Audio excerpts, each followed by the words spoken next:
within the next panel for the panelists that will share with us their expertise. I'm going to call first Mr. Alikan Qassam. He represents John Cockrell. He's the general manager of John Cockrell North Africa. And the applause, ladies and gentlemen, please. Dr. Jawad Al-Kharraz, Executive Director, Regional Center for Renewable Energy and Energy Efficiency. Je peux l'applaudir aussi. And Mr. Stefan Gobert, Senior VP, Business Development, Hydrogen, NG AMEA. And Mr. Hisham Shad, Business Development and Financial Planning Director, Taqa Morocco. And last but by no means least, because otherwise there's no panel without the chairman, Reda Hamdoun, ladies and gentlemen, Executive Vice President, Power to X and Strategy, Nareva Holding, and also Vice President of the Cluster of Green Hydrogen. The floor and the magic mic is yours, are yours. Thank you, Khadija. Thank you all for being here. So as you know, with its formidable wind and solar resources, the MENA and Africa regions are set to become, if we all continue to work hard on it, a global energy and green industrial platform. And obviously, this comes from the fact that thanks to our low-cost, low-carbon electrons, we should be able, if all the conditions are set, to be able to attract jobs-generating green industrial value chains on our soil. So how will the regions, MENA and Africa, how will they become a global PTX platform and hub? This is an important question. So we're very lucky today to have the 4 distinguished panelists that Khadija was kind enough to introduce. So let me start today with Alikan Qassam on the first question that I have for you. So what underpins the potential for MENA and Africa, in your view, to become a global green H2 platform? Is it only cost related or are there other factors in play? Thank you, Reda. Thank you, everyone, for being here.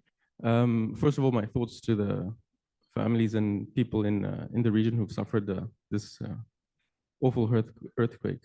To answer your question, I think there are different things to take into account. Firstly, not all the countries and regions are similar in their economics today. So the impacts and the challenges for them are not at the same level. For example, MENA, Middle East is not at the same pace as North Africa, nor the rest of Africa as well. So this is one first topic that you need to take into account. Secondly, does everyone want to be in that value chain? And is it really a priority in the nation's optic to develop that value chain? Anyhow, should it be in their priorities? What we've seen, and Morocco is a very good example of that, is you need to create local value. If you create local value, it makes complete sense, and you integrate that value chain and that creation of competitiveness that you were talking about. I think this is a point. Of course, the market is going to buy a price, and the country will benefit from a value chain that is going to be created. So this is really, I think, the key drivers that enable that.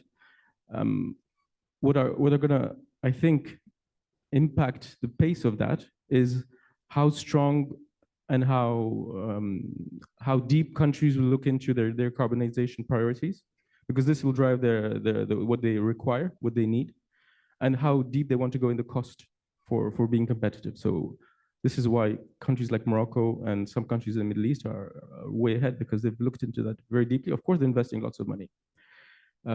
If you look at it from a more, helicopter view, it takes vision. His Majesty the King has a clear vision of what he wants to do for this country. What he's done with the green and renewables plans has been just amazing for the past decade.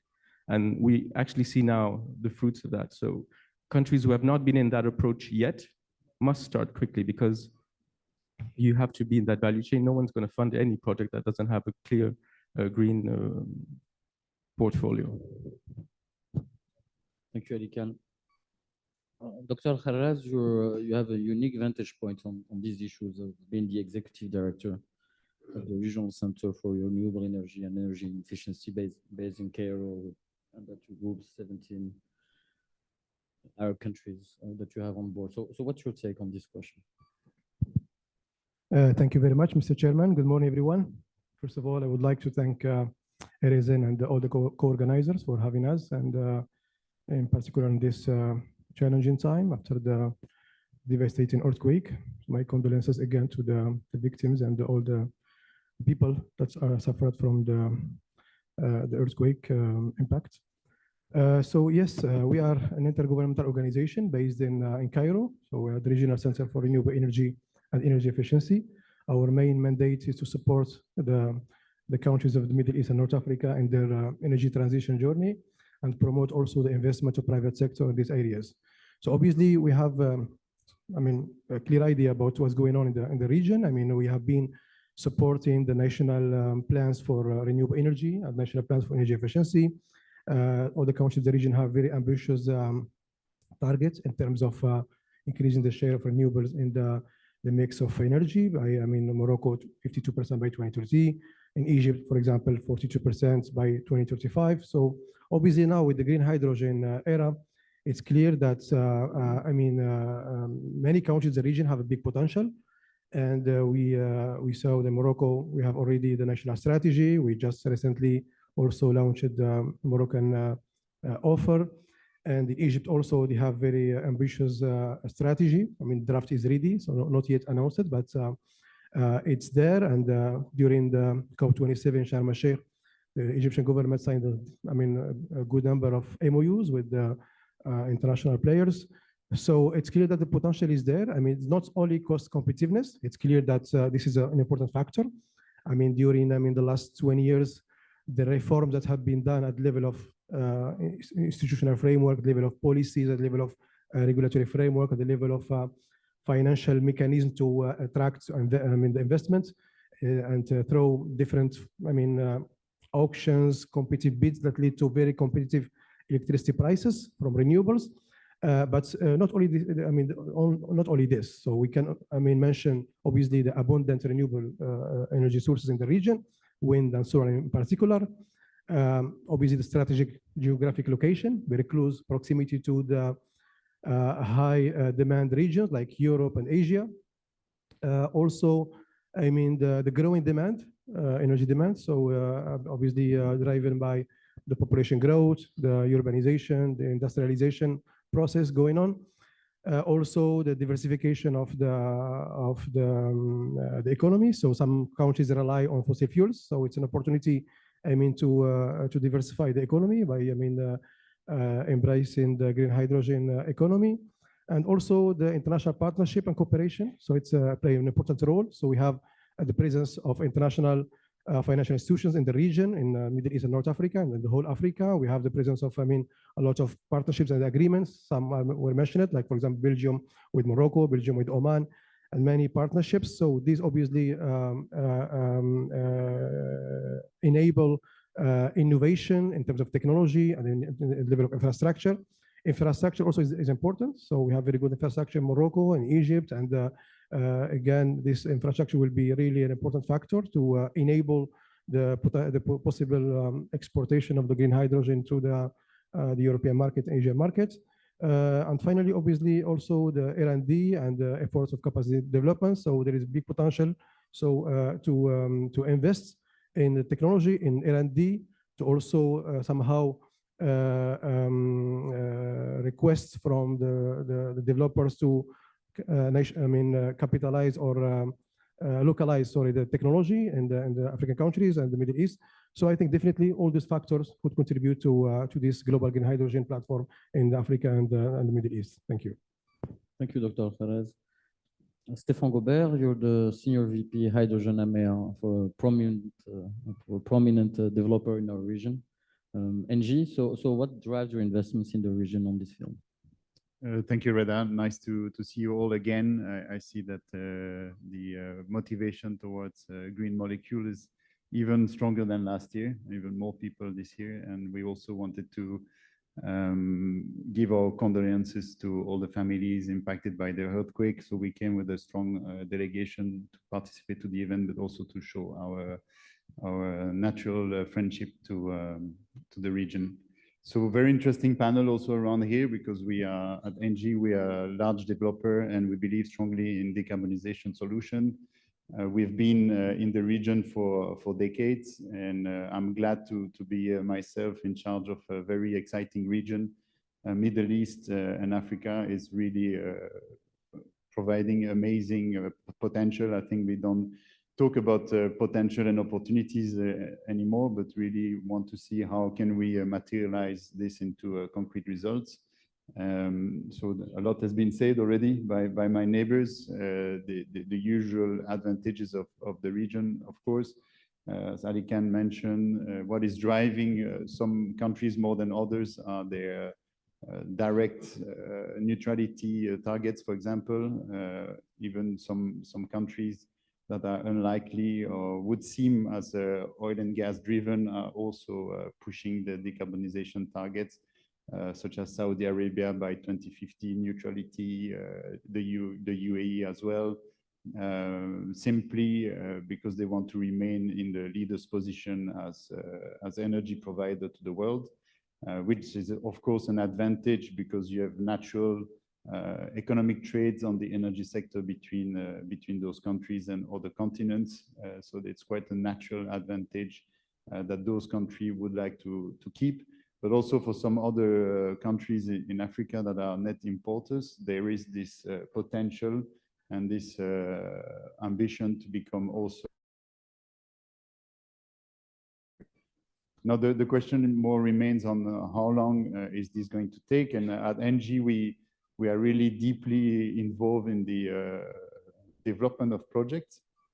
The MENA region has become a top priority for NG, and I think as many developers in this room and globally, the region potential is well understood, and we are all gearing up, ready to invest, ready to build, and ready to commit, take risk.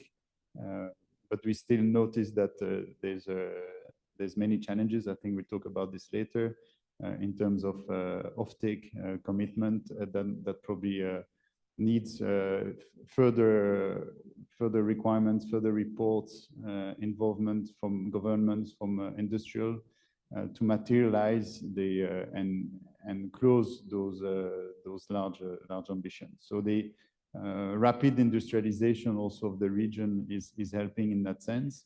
Many of our industrial partners are also having, such as national and government, decarbonization targets. So we can wait for the economics to match the existing options, but some are already taking the risk and the opportunity to be on the forefront, even without having a 100% economic business case, just preparing for the future and avoid tax, for example, but also willing to manufacture product that would be sought after due to the green nature. And then finally, of course, strategic location has been mentioned. The North African countries, as well as the Middle East region, is very well located, large infrastructure available that can be reused and revamped or improved to accept those green molecules. So for NG, very strong location, very strong partnership, also historical relationship that we would like to continue. And we have, we'll talk about this probably later. We have ongoing projects in key countries of the region. Thank you, Stefan. Hisham Shed, you're the Business Development and Financial Planning Director for TAQA Morocco. TAQA being one of the leading IPPs in the region and with the strong regional footprint. So what's TAQA's view on that? Thank you, Rida. Thank you, everyone. Would like to thank, of course, the organization committee for this great event. Extremely happy to be here with my fellow panelists.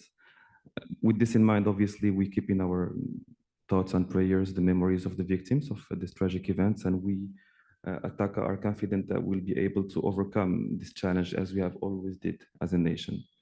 Now, to get back to the question, actually, the way the question is framed is extremely relevant because a lot of things have been said on how competitive LCOE is a driver to be a unique competitive advantage for us to position ourselves as a leading region. And though I think this is true, I think it's not sufficient. It is true, but because under certain configurations, energy cost can be seen as a major driver of the hydrogen cost, sometimes beyond 50% of the cost. And although this is actually very important, I'm not sure it qualifies as the unique competitive advantage, because for such a qualification, it needs to be unique, as per se. And we've seen in the recent events that some countries, yet without our resources in terms of wind and solar, were able to drag prices down of energy through artificial mechanisms, such as what we saw in the United States of America, for example. And this is why, while we need to make emphasis on this LCOE advantage, we still need to watch for the real unique competitive advantage that we have as a region. And I think that countries were successful into acting on LCOE, but there are some factors that they cannot act on, and one of them is geography. Our proximity to the local or to the current consumption centers like Europe is key, I think. And we all know the hurdle with the transport of hydrogen today and how it can ease some of the initiatives and how it can make them non-feasible. We do also have a lot of other advantages, like the presence of local consumption from Morocco, for example, for fertilizers, in Middle East for refineries, which we have already talked about. We do have our human capital that's a major advantage for us as a region. We do have available land, which is key for the large-scale projects which have been indicated previously. We do have actually a pre-existing infrastructure, which is yet to be enhanced and upgraded to meet the transport issues. And we do also have a pre-existing grid structure that also has to be enhanced. So from the GCC perspective, I think that the presence of petrochemical industries and access to government financing can ease the launch of these initiatives, which considering the huge risks that are among them today and the fact that we're not yet in a verifiable business model, can help start the very initial steps of the development. So these factors combined can help our LCOE to be actually the key advantage. And maybe one last thing is that sometimes we analyze the LCOE on a standalone basis, and this is what we were able to perceive in GCC or in other countries. Morocco, for instance, has a unique advantage, which is combination actually of several sources like wind and solar, which not only gives us low LCOE, but combined gives us a steady profile of electricity generation, which is essential for the electrolyzers today. And we've seen in some analysis that combining that this both source can drive prices down between 5 and 10%. So LCOE is key, yet it's not sufficient, and we need to make emphasis on all the other key advantages to make this region a leading region in the hydrogen business. Thank you, Hisham. Let me stay with you for a minute. Based on what you just said, and also seeing how the industry is evolving with some application of hydrogen that were more on the background just a few years ago, but are coming to the force now, such as green steel/DRIs, maybe also e-fuel. So we're not just talking about NH3 right now. So how do you see the industry structuring itself? Because we're all working together on these new value chains, and what are the new H2 forecasts that you have in mind? Thank you, Rida. You know, when it comes to forecasts and trend, it's always difficult to really have the clear picture considering the assumptions you're taking. We have a market today of nearly 100 million tons of hydrogen that's mostly produced from non-sustainable sources. And the studies which we've seen in the past are indicating a trend toward 180 million tons maybe by 2030 and 600 million actually by 2050.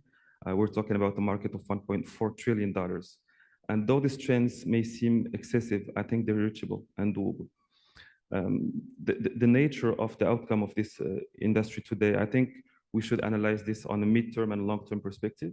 On a very short term, I think that hydrogen will be used for carbon intensive industries like fertilizers, at least in the beginning, before we move to more industries and to transport actually, which will take the lead maybe. Today we are at 66% use of hydrogen based on industry. And this will move to 42% or 45% to industry and maybe 30% for transport. So the usage will move from now on. And again, the global trends need to be perceived from their feasibility perspective. Coming back to our region, I think that the region has a tremendous potential to be part of this ambition. We've heard rates of 40 to 50% of satisfaction of this demand. We've heard a lot of projects at different stages, FID, MOUs, a lot of MOUs have been signed. In our countries in general, 10 million tons in Morocco, 15 million in United Arab Emirates. Projects in Egypt combine at 2.6 billion, in Oman, 11 million. And while I think it's very, very important to be ambitious and positive, at least to land a part of this ambition, I think it's also important to be realistic and to take a moment to come or to go from this roadmap phase to realistic project phase. For Morocco, for instance, talking about 9 million tons of hydrogen is equivalent to building nearly 150 gigawatt of renewable energy. Today we have, our total capacity is 11 gigawatt. So it will take a long time. And if we think it's a long term, actually, we need to start now. So this is from the forecast perspective. Now, this is actually volume ways. I think from prices, this is where it becomes a bit more tricky. We have a lot of, let's say, non-conservative assumptions, which drive prices between $2 and $3 per kilogram. But we think with the entry into effectiveness for certain policies, trend will be reversed and green hydrogen will be more competitive than non-sustainable sources by 2030. Thank you, Hicham. Ali Kassam, you're the managing director of John Cockerill, North Africa, and it's VP for Africa. As John Cockerill, you're obviously one of the leaders in electrolyzers manufacturing, and you've announced plans for being such a unit here in Morocco. So you have a unique perspective on the pipeline of projects that are coming up in the world, but also in our country here. So how do you see the market evolving? Are we still on the same forecast that we had just a couple of years ago, or has this evolved? Well, yes, of course.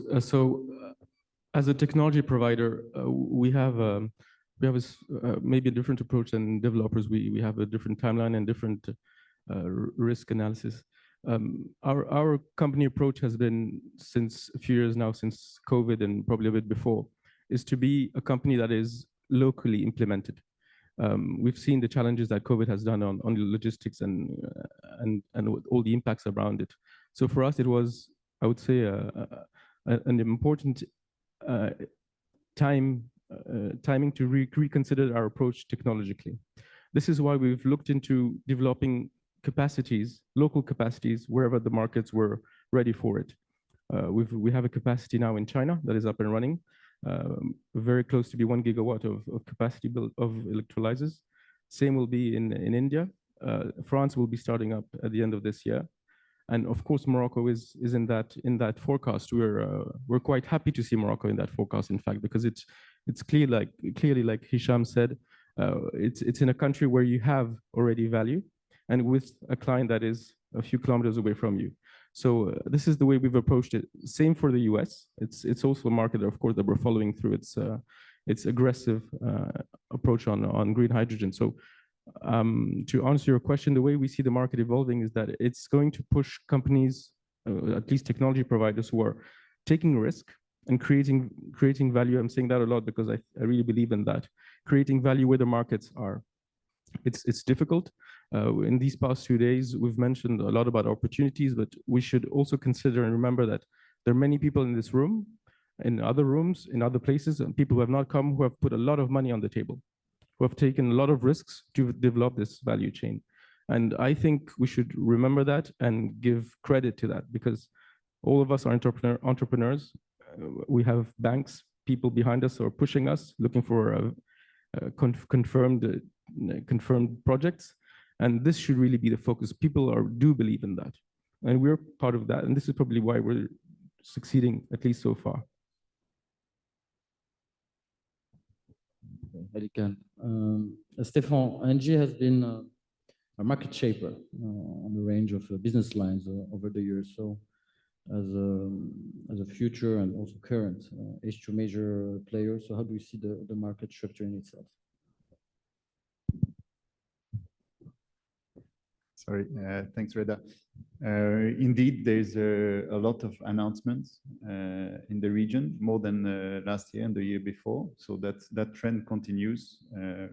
We've seen also the interest in the region in big decarbonization and commitment events, COP27, COP28 are back to back in a region we're talking about today. So very, very interesting. And that has resulted in a lot of ambitions and new targets. So Alikan, all of us are surfing in these maze of announcements, and we are now the moment where we need to see what is realistic or not, because we're talking about multi-billion potential investments.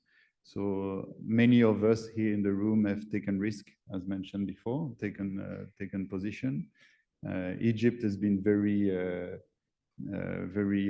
optimistic. COP27, COP28 is coming, but probably a lot of announcements also in the GCC countries. So it's not the lack of ambitions and numbers that we see in those key countries. What we see is, back to the first question, LCOE. What is realistic in terms of cost of production? We are engaged in a project in Oman, in the UAE. We're looking at the Egyptian and Moroccan country.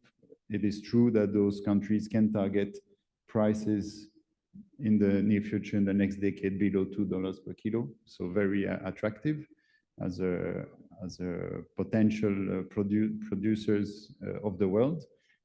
So that's by default a reality that we can see. Amazing combination of wind and solar in some countries. You've seen key giga country projects being raising up the ground. Neom was talking about yesterday. So all of these are good signs for the future, but we need to materialize those opportunities. And when you go into the details, strong partnerships are required with countries, with strong industrial partners, because the offtake side, the buyer side, still remains an issue and needs a strong push for either government support or from their own commitments and targets.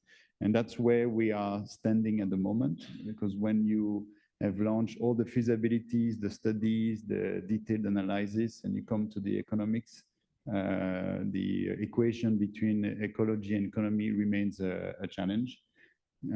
We see, compared to last year, good initiatives from the European Union through H2 Global, for example. These are the form of commitment that will unlock and probably start materialize those ambitious targets and announcements, but also industries. We see even in the Middle East and in the region, interest from key industrial players to reduce the footprints because they see value in green manufacturing products that could be exported to Europe and other countries that are willing to pay the premium. H2 Green Steel is one example, based on nothing, thin air, huge amount of money that has been injected in a company in Sweden that is really surfing on the fact that there would be buyers interested in those green products.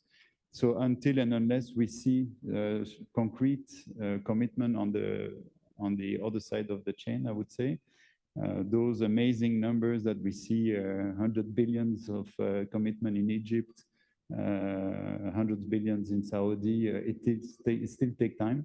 Nascent is a good word, as you mentioned. It's still the beginning of the story, unfortunately. And we are yet to see those large plants into operation. And we are yet to discover the complexity as we are building some of those projects in my perimeter. the complexity of building, operating, and maintaining those large plants. So that will be probably in the next phase, the reality of operation of those big plants that may also impact those large ambitions. Dr. Khalez, let me build on what Stefan has just said. We've seen announcements in a number of Arab countries for important H2 projects in the country where you're based in Egypt, but also obviously here in Morocco, but also in Saudi being the host of the only project at scale that has closed in the world, but also the UAE and Oman. So do you see the same timeline as the one that we had forecast 2 or 3 years ago with CODs around 27, 28, or have you witnessed these CODs being pushed a little bit further down the line? Thanks for the question. I mean, in terms of the forecast in the region, it's clear that there are some countries that are more on the front in terms of accelerating their energy transition, but also in terms of green hydrogen economy ambitions. So, I mean, in terms of market size, so according to one of the recent reports of IRENA, we're talking about the MENA region could produce up to 2.5 million tons of green hydrogen by 2050. So that will represent almost 10% of the global market. So it's clear that there will be a growing demand from different economic sectors, from transportation, industry, chemical production, etc. And it's clear that also in terms of supporting policies. So I mentioned earlier the green hydrogen strategy in Morocco, and we have very ambitious strategy in Saudi Arabia and UAE in particular, in Oman also. In Egypt as well. So that's clear that there is, I mean, high political will to push, I mean, the green hydrogen agenda. Also, in terms of the commitments of the countries vis-a-vis the Paris Agreement in terms of net zero by 2050 or 2060 or even earlier, or in terms of achieving the ambitious energy transition targets. It's clear that, I mean, there are a lot of efforts that could be seen, I mean, for example, in Saudi Arabia, in Neom City. We have an ambitious project in the south of Morocco, in our Sahara, and there are very ambitious projects as well in Egypt. So the forecast, I mean, it's clear that there will be a growing demand of green hydrogen in different sectors, also including the energy-intensive technologies like desalination, mining, steel industry. So all this kind of industrial sector will require, I mean, more green hydrogen. So that's clear that the forecasts are we're gonna I mean go in acceleration. Obviously, we expect obviously the technology developments in terms of energy efficiency of electrolyzers, in terms of the cost. I mean, for example, there is also the international cooperation that is growing. It's reflecting the number of agreements and MOUs. There is also, for example, the green hydrogen catapult initiative that includes Saudi Arabia and UAE, which aims at driving the cost of green hydrogen kilogram to lower than $2 by 2026. So it's very very ambitious. So all this forecasts, I think, I mean, are driven by the inertia of the different supporting policies, the different effort to increase international partnerships, not only between the countries, but also between including international organizations, including the private sector, are playing an important role. So yes, I mean, I mean, the expectation is that the MENA region in particular will be really a global hub for green hydrogen, not only production, but also for exportation to the markets that are that needs most in need of green hydrogen in the future, like the European markets. Thank you. Thank you, Dr. Khalez.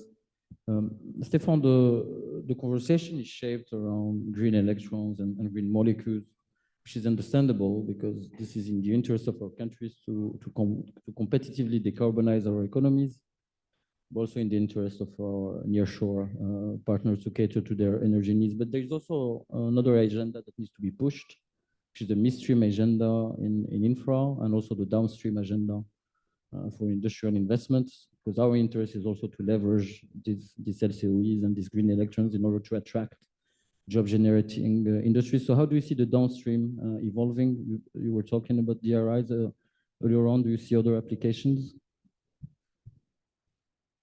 Yeah, sure. As mentioned earlier, I think that in the GCC, I think the ambition is very clear, remain the leader in as an energy supplier to the world. So there's that downstream chain is evolving very interestingly. Green fuel is something that is in the interest of the region. Aviation fuel, ammonia, all other alternatives and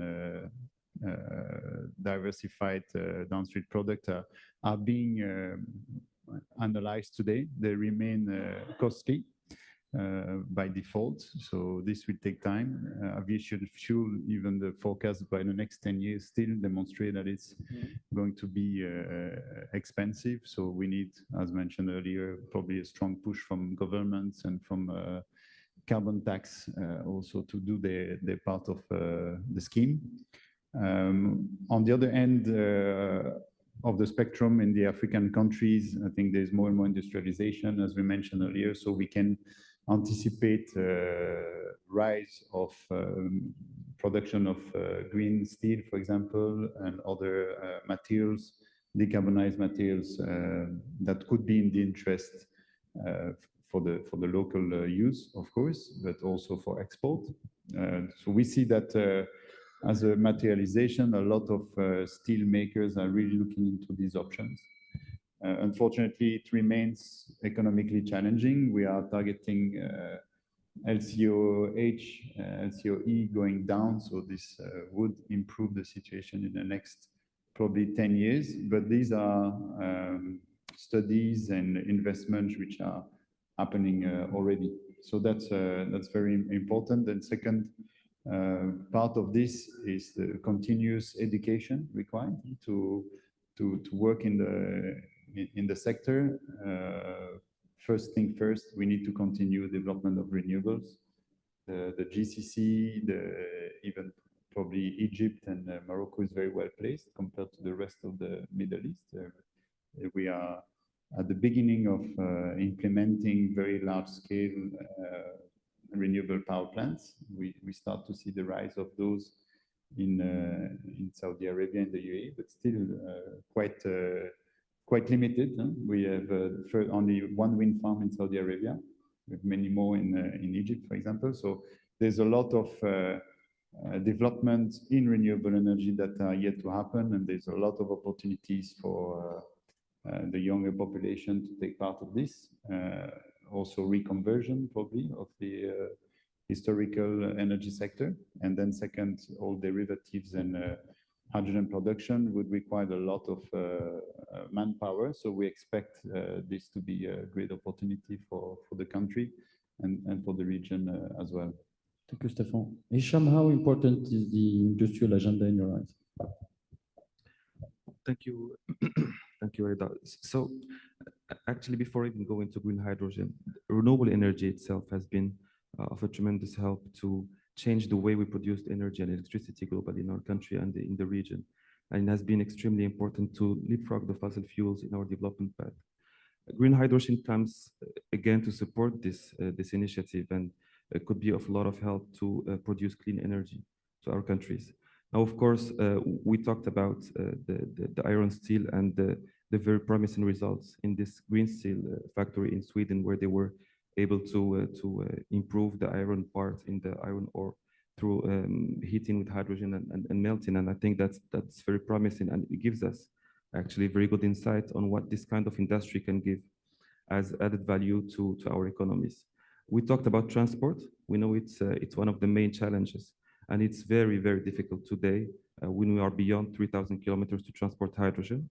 So one of the ideas that pops up to the head of any developers is, why not bring in actually those industries locally and have this green steel produced where we do produce hydrogen? And this actually opens the doors for a lot of opportunities, business opportunities. So instead actually of exporting our hydrogen, the idea would be to bring the industries that consume this hydrogen locally and then export them ultimately. The other benefits actually of these initiatives is to replicate somehow what we were able and successful in doing in Morocco, for instance, with the automotive and aerospace industries. And the idea would be to create the whole ecosystem for hydrogen in our country and in other countries. with the factories to produce towers and wind blades and PV modules and electrolyzers, and some have already begun actually in this path. And this would create also a lot of opportunities for young people and for our human capital to be developed. I think this area actually of development will help on the short term, waiting for the usage of hydrogen to evolve within time. We know that transport will take the lead in the future as a use, and at that time, being actually regions of transit for aviation and for ships, we can also leverage on the very promising case of the fuels, the sustainable fuels, to be also a business for us in the future. Dr. Kharaz, our vision is to create jobs, and usually heavy industries, energy-intensive industries are usually labor-intensive industries. So do you see this agenda being pushed forward? Yeah, indeed. I mean, as I said, the different strategies that we have seen in the countries that developed already their national strategy, that's clear that one of the objectives is to green the industry, the different sectors, in particular, including the hard-to-abate industries. So to achieve the decarbonization of different economic sectors, it's clear that green hydrogen will play an important role. So there are plans and not necessarily short term, but at medium term. So there will be definitely an introduction of the green hydrogen and different derivatives. I mean, green ammonia, green methanol, to decarbonize the different economic sector, industrial sectors, refining, manufacturing, chemical production, and so on. So it's clear this is something that is set in the strategy that I've seen, and I think we are now trying to develop some guidelines for different countries, the MENA region, in particular for those who didn't yet start developing their strategies, to help them developing the right policies and the right regulatory framework for the production, the transportation, and the storage, etc., and also the right financial mechanism and tools that could help them to attract the investments and develop the green hydrogen economy.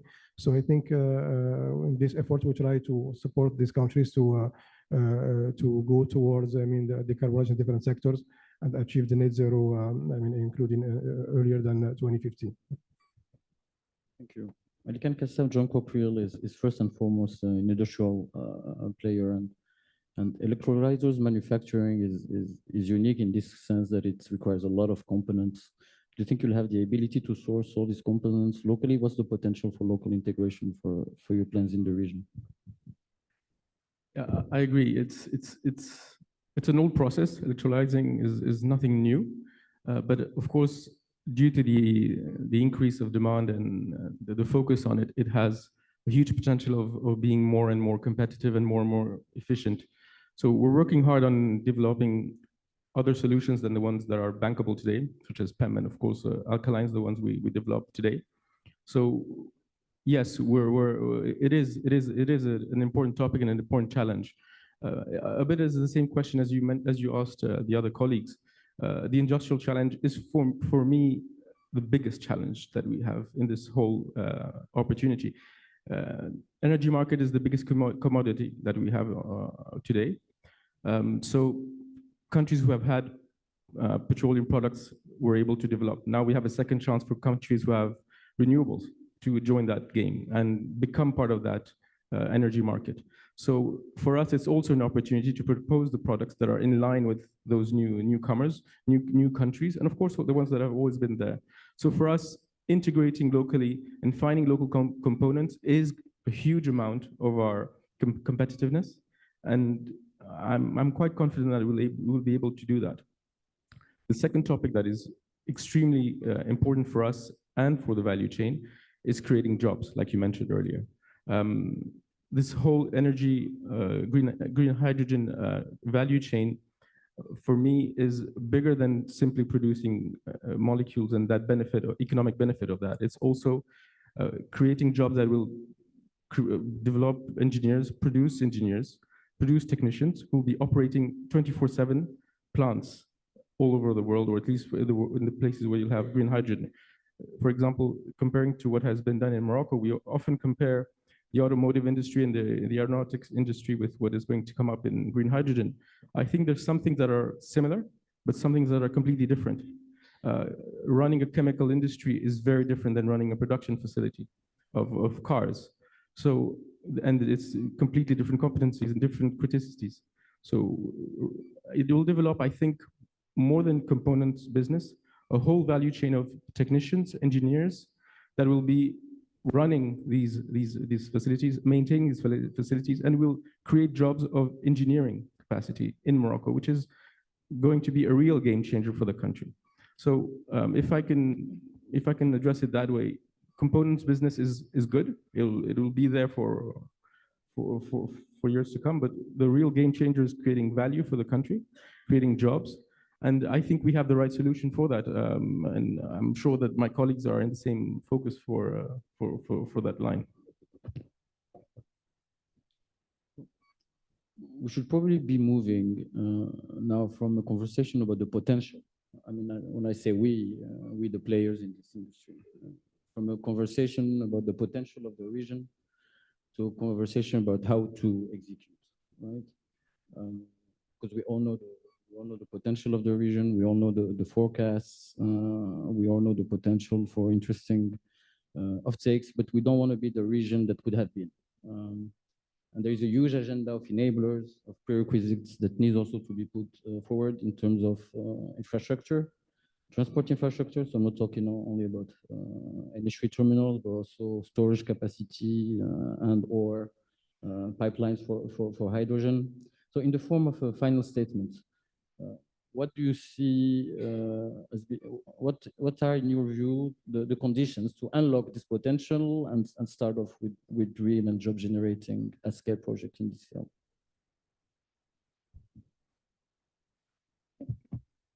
It's a very important question, and I'm glad that you asked it, because I think this is why everyone has traveled to Morocco this time. The opportunities and what is possible here is just amazing. So I think if I were to choose, I would really put a focus on letting companies try. Let them try. They've had their calculations, they've done their studies. I think they're smart enough to choose if they want to take that risk or not. So I would let projects build itself. Help them build the infrastructure, discuss with competent authorities to build the infrastructure around it. So we always have to start small, see how it goes, build the regulations around that, let the entrepreneurs address their risks, their possibilities. And yes, we'll do a few mistakes, probably, but we'll learn from those mistakes. I don't think that if we wait for the best 10 gigawatt project and start it up, it will commission in the right time with no errors, with no failures. So might as well start with human-sized projects. We have the same in our business as well. In our electrolyzer business, we always put a lot of focus on the developers because it's bigger money as well. But for technology providers, it's also a big challenge, because producing equipments to reach the requirements that our clients have is a huge challenge. It's a huge challenge of capacity. It's a huge technical challenge. So everyone is trying. Everyone is trying. So I think you should give the opportunity to people, for companies, suppliers, to just start a project. Just start one project, 10 megawatts, 20, 50, 100. We've just delivered a 130 megawatt project in China.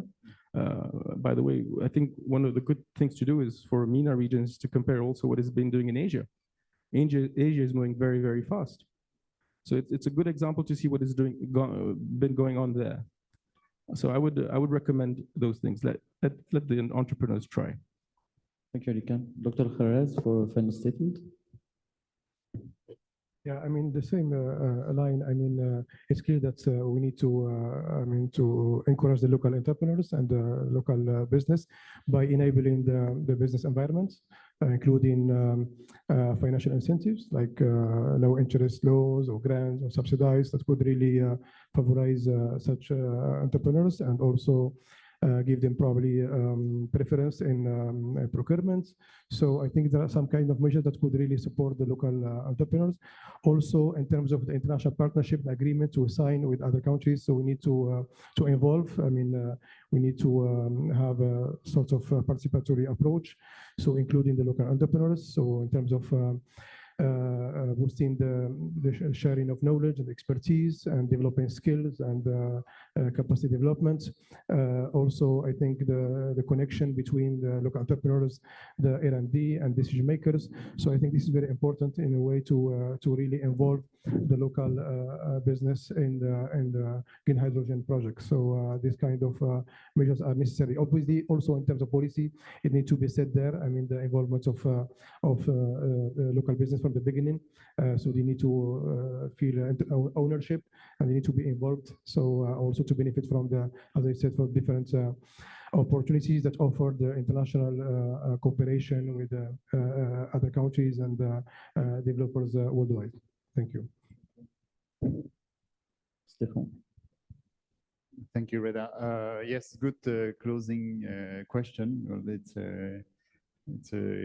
we could spend the day on identifying enablers, but also hurdles. I think what Alican says is very relevant, is to start by doing. I mean, there's been a lot of studies thinking around the potential and the opportunity. Most of us have moved towards proof of concept now. We're talking about giga scale, but let us first shift from proof of concept to fully scalable and real sustainable green hydrogen production plants, so which is not easy already. Talking about a couple of megawatts to 10 megawatts, we have a proof of concept in South Africa, building a 10 megawatt facility. This is complicated. We are not even talking about hundreds and thousands of megawatts. I mean, we have to do and learn by doing from an industrial perspective. Not easy. Then also I would say it's a constant partnership relation also. So from the producer to the users, very important. We are lacking offtake agreements, as mentioned. We're talking about potential export hubs of the region. Let us first maybe focus on direct use. Not easy to transport, as Hicham mentioned.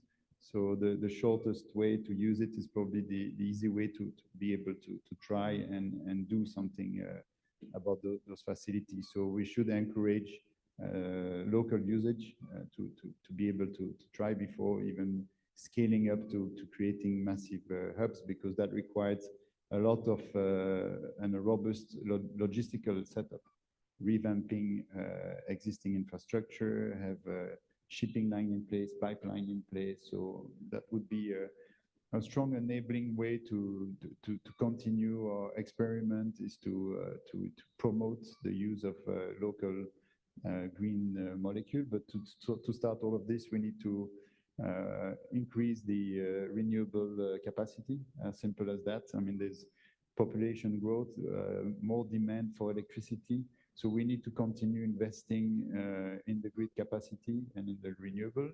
And that's where we also realize the complexity of managing renewable energy.